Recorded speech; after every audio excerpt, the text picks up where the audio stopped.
Sensei Piku.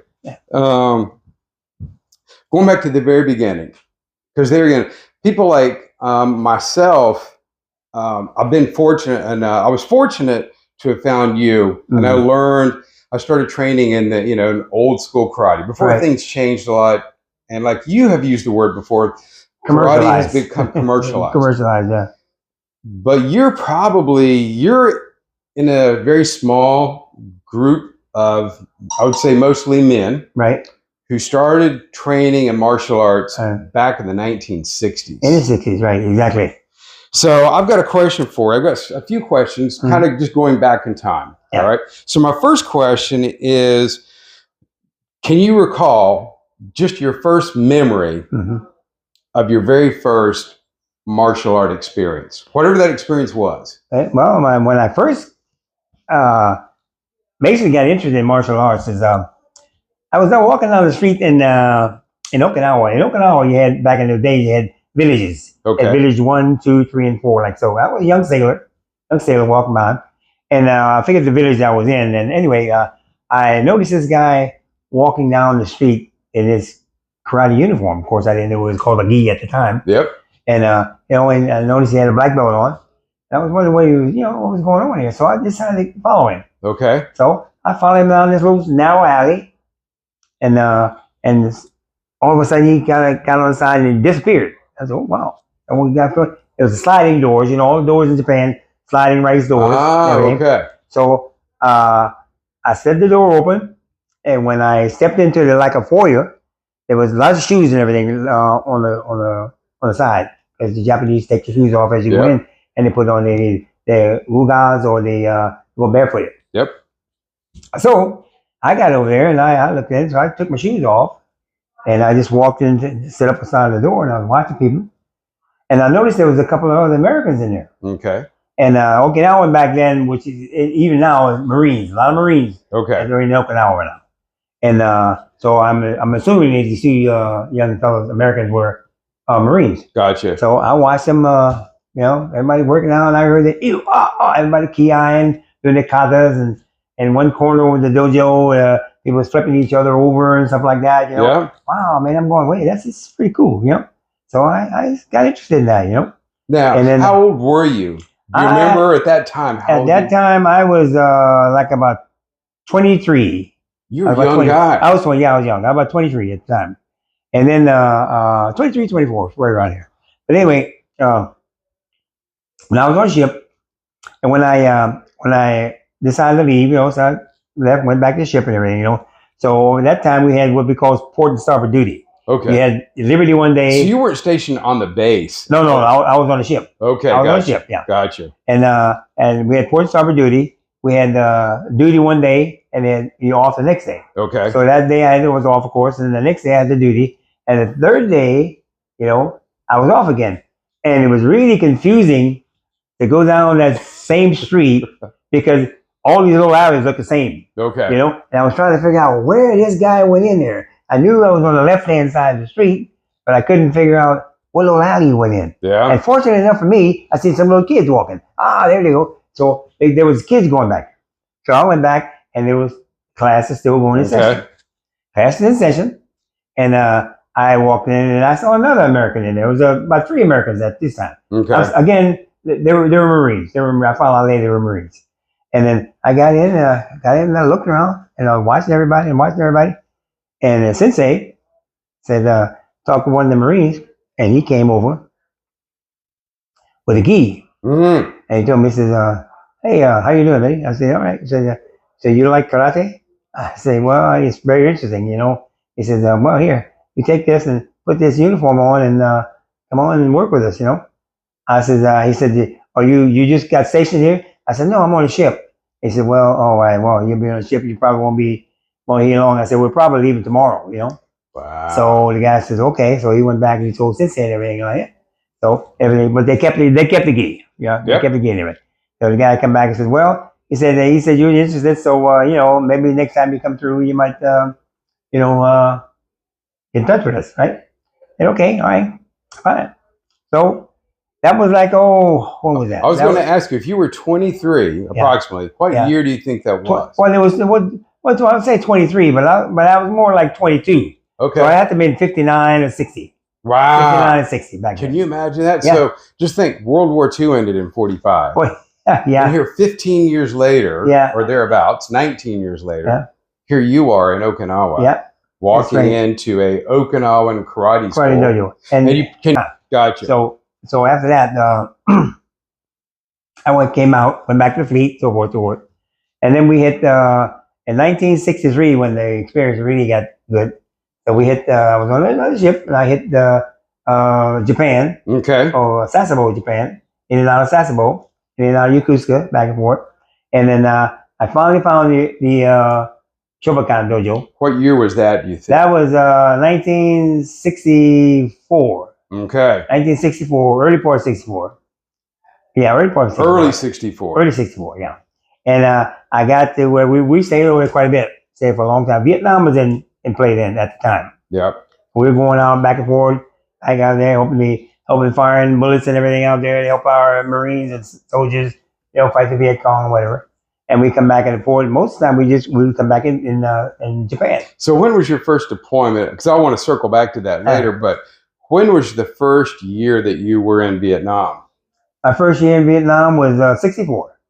So it was about the same time frame, basically. The same time, yeah. It was the same thing. We go out, we come back. When we go out, that was the main thing of all ships at the time. You go out to sea, and you go do whatever military duties you have to do in Vietnam War. And then when you were relieved after about a month or 2 months, however long they kept you out there, depending on the type of ship you were. Now I was on a heavy cruiser. Okay. Heavy cruiser Canberra. The first time. Yeah, heavy cruiser Canberra is the only United States ship named after the foreign capital. I love it. Canberra, Australia. Okay. Canberra, Australia. And we went out and we were the first ship to fire on an enemy installation since Korean War. Really? And, yeah. So protecting our boys over there, Monkey Mountain and Da Nang and everything. We fired shells. We had 8-inch guns, 8-inch turrets. Wow. We fired 8-inch turrets. We fired everything we had. Then we go back out to sea, rearm. Okay. And so another ship would relieve us. Then we come back in and do that. We did this for about 2.5, almost 3 months. Wow. First part of 64. Just over and over and over. Just over and over and over. Just over and over and over, yeah. And then we pulled back into Japan. And that's where it really got interesting. I got into the dojo, and that's when I met Yasuzato. So on that note, let's just continue on because you kind of threaded the needle. Yeah, yeah, you got to go back and forth. Yeah, it's good.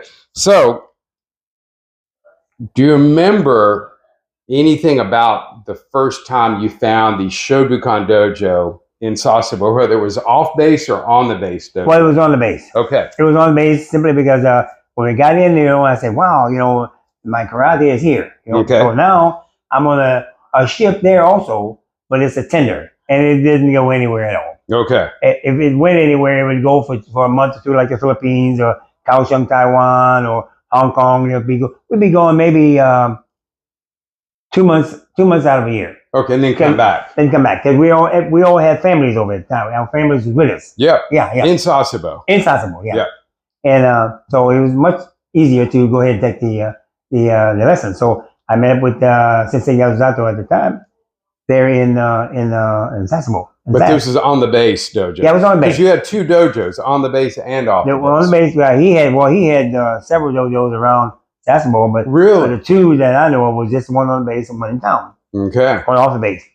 And I didn't start going to the one off base until I got mixed up with one of these little crazy guys that was, I call him crazy because his name was Green. He was really, he was a good man. Okay. He was a good man. He was a good fighter. But he wasn't, his katas wasn't very good at all. Okay. But he was a good fighter. Gotcha. And anyway, I would go and work out with guy. I signed up when everything signed up. And matter of fact, my first wife, she signed up with us. Okay. With me. And she worked for a while, for about, I don't know, maybe 2 months. Okay. And then she just got tired of it and everything, so and then I said, okay, well, I just kept going. I kept going. You kept on going. Of course, you kept going. Now, why? Now I'm curious. This is kind of a curious point. Why were you even interested? And then why did you keep going? That's a good question. I was basically interested in the fact that it wasn't something that I looked at as something that would help me, fight somebody Okay. or help me, hurt anyone, something like that.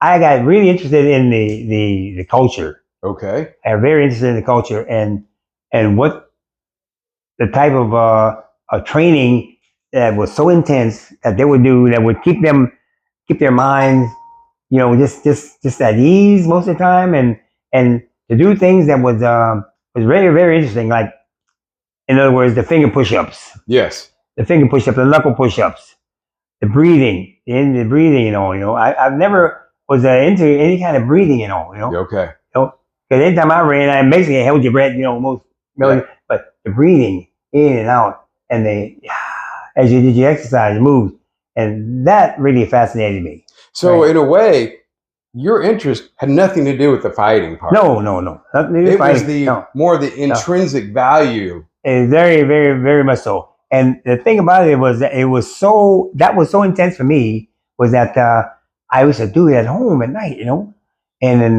my wife, I said, "What are you doing?" You know what? I said, "I'm breathing. It was going to hit you."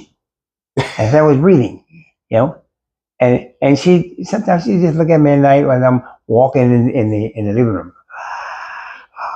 Yeah. And I heard her say to me one time, "You kind of crazy," so whatever. But I never worry about it. But anyway, got into that, and then that was employed into your exercise forms, Mm-hmm. and then after a while, when you start to learn the katas, Yep. because the exercise forms that we do, You have the forms, then you have the katas. yeah, the katas. We all the forms, form 1, form 2, part 2, and then 3. Line. And we did these forms. I did those forms months and months and months. And every day, before we even got into Beyond 1. Yeah. Or Nahach. Or Nahach. Either one of those, right? Either one. Well, Nahach was first, yeah. Yeah. But then Beyond 1, Nahach was first. But then, and it is very, very necessary that you breathe. You have to be able to control your breathing. You know what I mean? And that's why you say you should never, use your arts with anger, because a lot of people, they don't breathe when they're angry. And very good point. Yeah, they don't breathe when they're angry, so that makes them vulnerable. To me, I think. No, that's actually that was another good point. But you know what?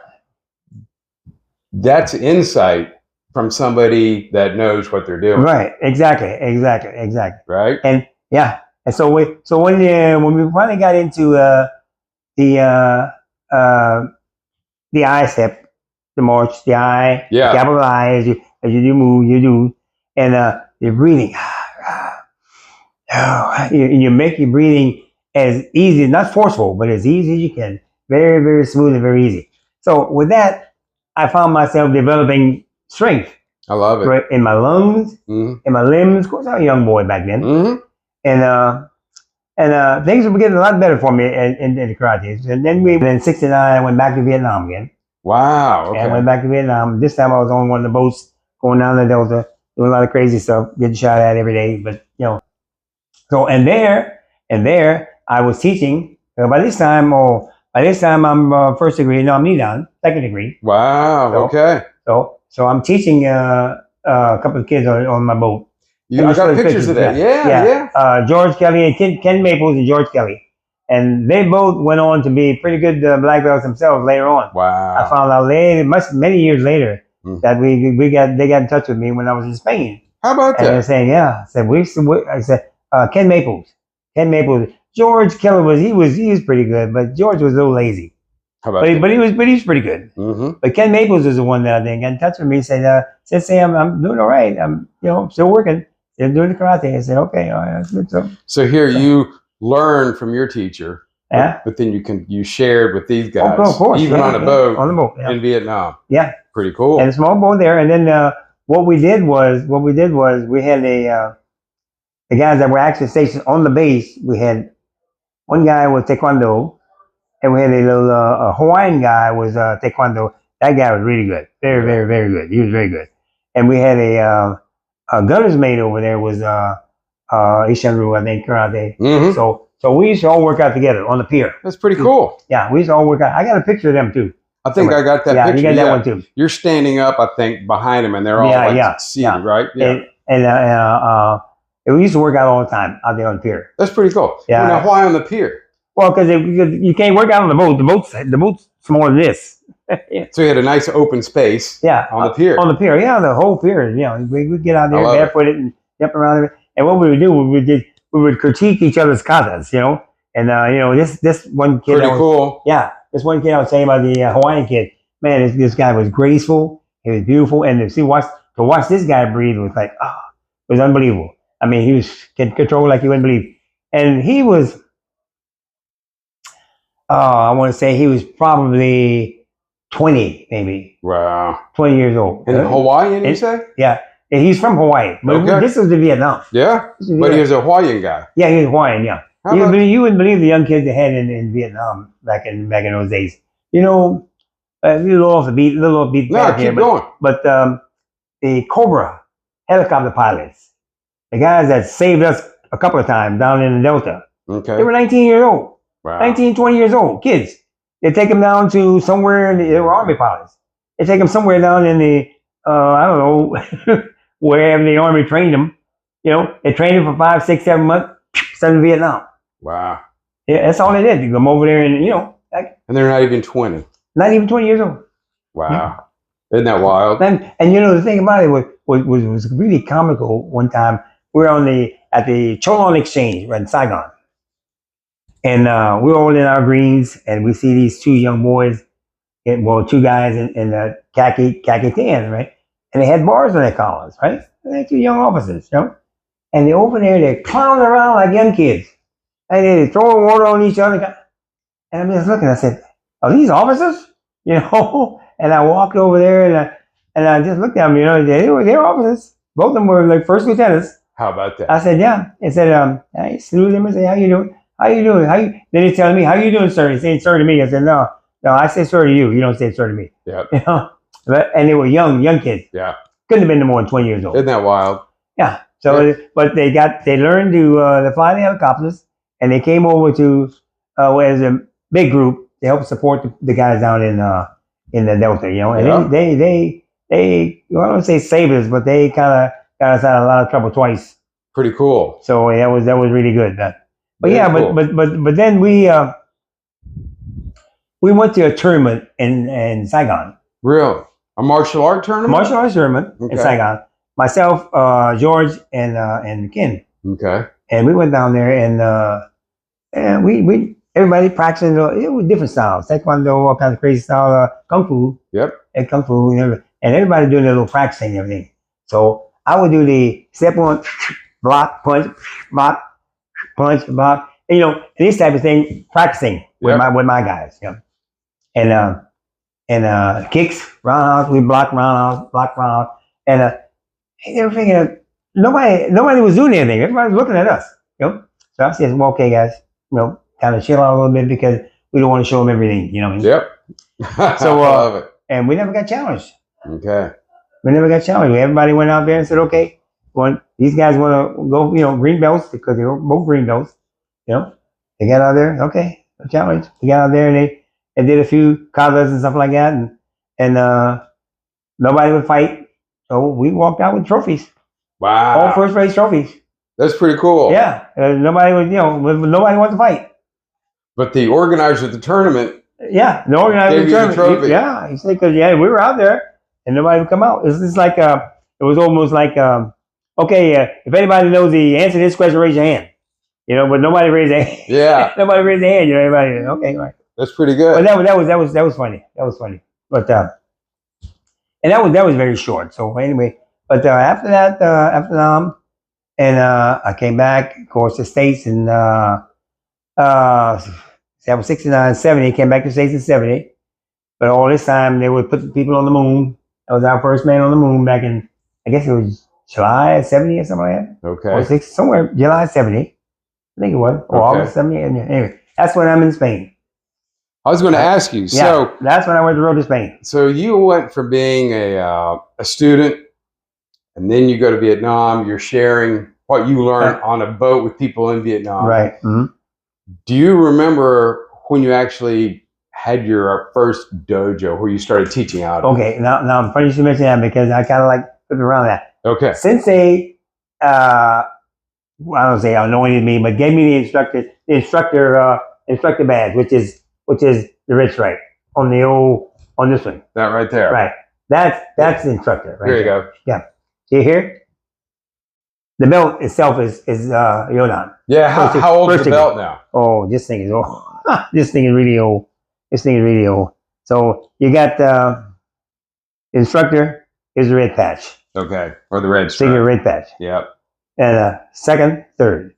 Belt's first degree. Yep. Second, third degree. Ah, okay. Right? And the red patch is the instructor single. How about that? You know, that's the way it's labeled. So yeah, and when Sensei, sent my certificate over, it's on my certificate or somewhere.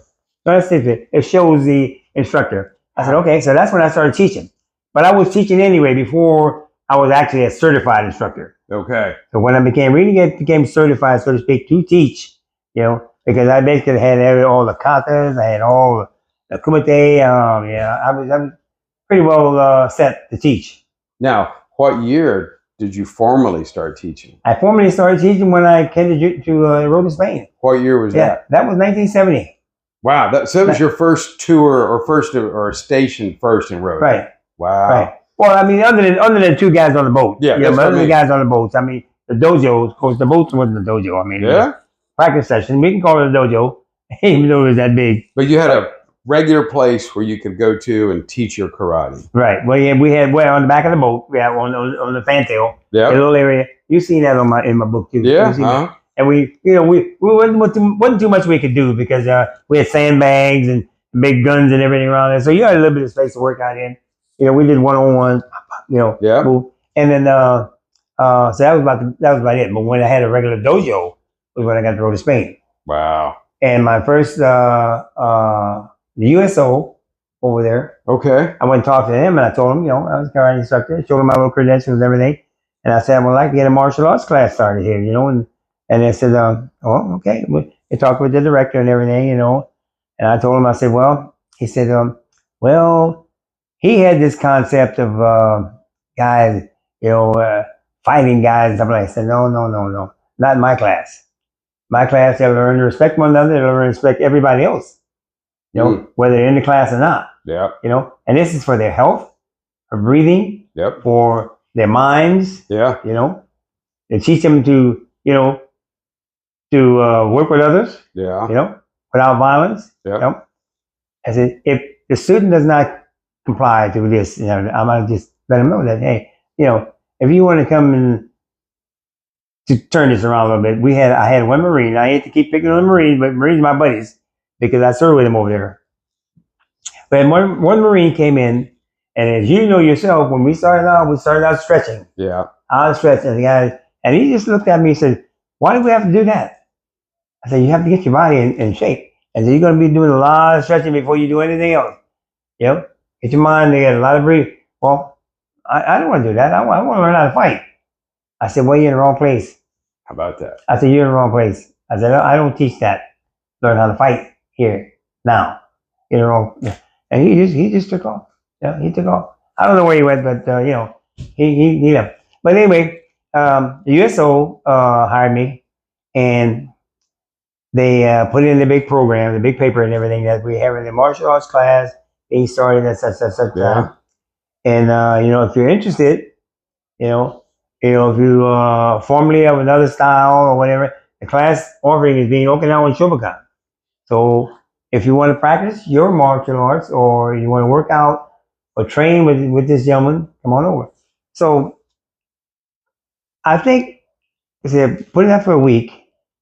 It ran for a whole week, and I think I had it started on the very next Friday. Okay. Because I wanted it at the last day of the week so everybody could relax and think about it on Saturday and Sunday. Okay. Whether it's coming back on Monday, because the class is scheduled Monday, Wednesdays, and Fridays. Okay. And then, but anyway, when I got there, I was surprised. I walked into the class to meet the guys out on the big grounds and everything. Yeah. They'd already signed up. And at that time, it was $15 a month. How many people showed up? $15 a month. 8 people showed up. What? That's 8 people showed up. And and there was only 2 that were white belts. Wow. I had a couple brown belts. I had a couple black belts. So other martial artists. Yeah, all wanted to different join martial in? arts. Yeah, Very yeah, cool. I had taekwondo. At taekwondo, I had a couple of Asian Ryu, and I had a Chinese style. It wasn't kung fu. It was some other kind of style, Bobukan or something like that. Okay. But anyway, and then we got to talking and everything. And I said, well, we have different styles, of course. And I said, but I said, I'm going to teach you mine. You know what I mean? If you feel that it conflicts in some of yours, if it gets in a different way of you doing your style of karate, forms or whatever, and you feel that you don't want to do it that way, then you let me know. Mm. But it's really good to learn 2 different styles. Mm. Keep your style together, but learn mine, Mm. and don't implement yours into mine. Yeah. Because mine's an altogether different. Mine is a natural Okinawan Shoubukan. I'm not going to deviate anything from Okinawa.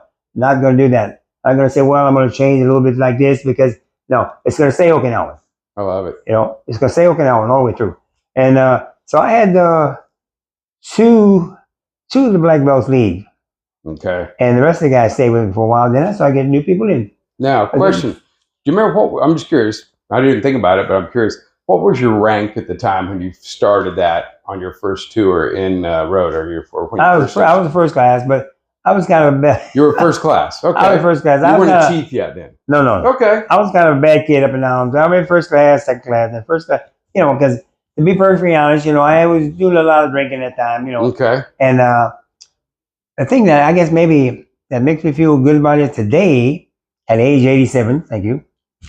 I ran marathons. I ran all the time. Everywhere I went. Ran. Ran marathons. I smoked a while. Okay. I drank. Yeah. I did martial arts. And I was always in good shape. Yeah. I was always in good shape. I never really, now that I think about it, I had a hangover. Yeah. I got sick before because, but I never, throwing up whatever, eating and not eating. But I don't remember ever really having a hangover. Interesting, huh? But so I was always, going. I wake up the next morning and give me some coffee and I get out and go run or whatever, And the beach in Rhoda, Spain, Playa de la Luz. Yeah. That building was that hotel. The nice hotel. Yeah. We used to run from Red Square, Red Square, right at the center where everybody was hanging out, all the bars. I used to run from that Red Square all the way down to Playa de la Luz, which is exactly 3 3/4 miles. Okay. Down and run back. Yeah. And that was my morning run in the wet sand. I love it. In the wet sand. I do wet sand up and dry sand back. There's a difference. Wow. The wet sand is almost like running on pavement, on blacktop. Yeah. But the wet sand, of course, is like digging in the mud. That's hard to do. It's hard to do, yeah. Makes your legs work, right? Yeah. So we run the easier way going up and the harder way coming back. That was the better workout. Yep. Now, you started that school in Rhoda. And last question here for the segment. How long did you teach the first time that you were in Rhoda? I taught the entire, I taught from 70, 71,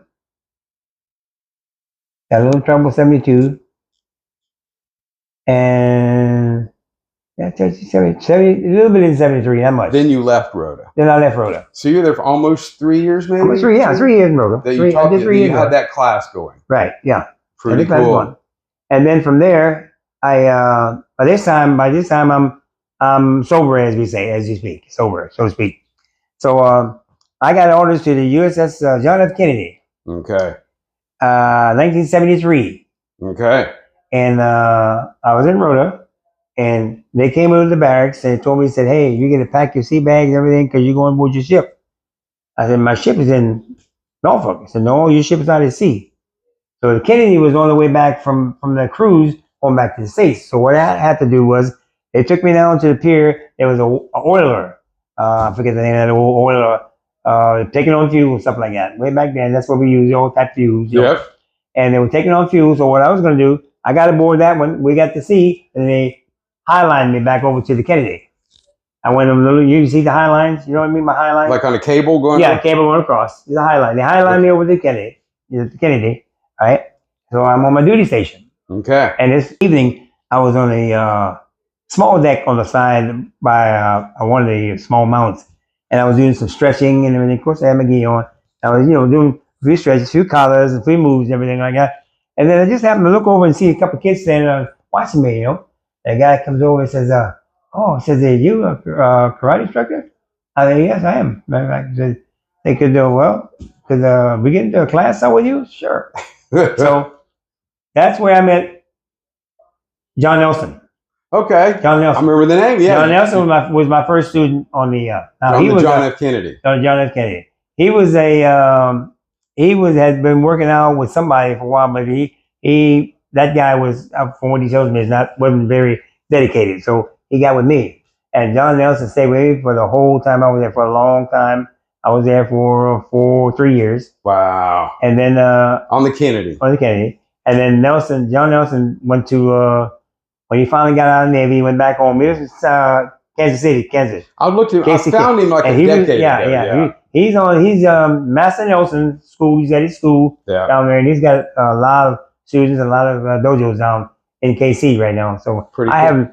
Oh, geez, last time I got in touch with him was, oh man, I can't remember, but it was a long time ago. Long time ago. Yeah, a long time ago. Yeah. Wow. Yeah, and one of my favorite students. Matter of fact, you and you are the only two real heavy students that I've ever had. That really dedicated students that I've had. Yeah, my hats off to you. Mm-hmm. Yeah, well, I know you were just. Well, we had a good teacher, right? Yeah, well, we had a good teacher. But and John was like you, of course he was a much Navy older. guy or Marine? He was Navy. Navy guy, okay. Mm-hmm. Of course, he was much older, a few years older than you. Yeah. So like you would get up in the morning, and then you get up in the morning, you stretch and everything, you do a little bit of running, you do all kind of other stuff before you went to school. Yeah.